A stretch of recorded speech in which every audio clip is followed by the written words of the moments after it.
Hi, Tirupati shopping వచ్చాం.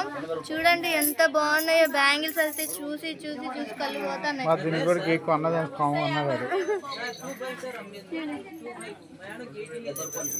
చూడండి ఎంత బాగున్నాయో.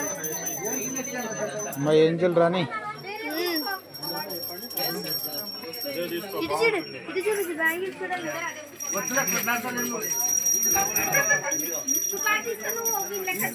మా వాళ్ళు చూడండి లోపల గాజులు ఎన్ని కొన్నా సరిపోలే. గాజులు కొంటనే ఉన్నారు.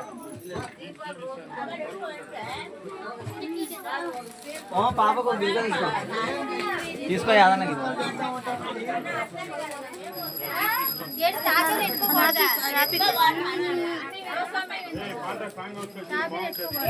డబ్బులు పెట్టుకోవడం ఎందుకమ్మది?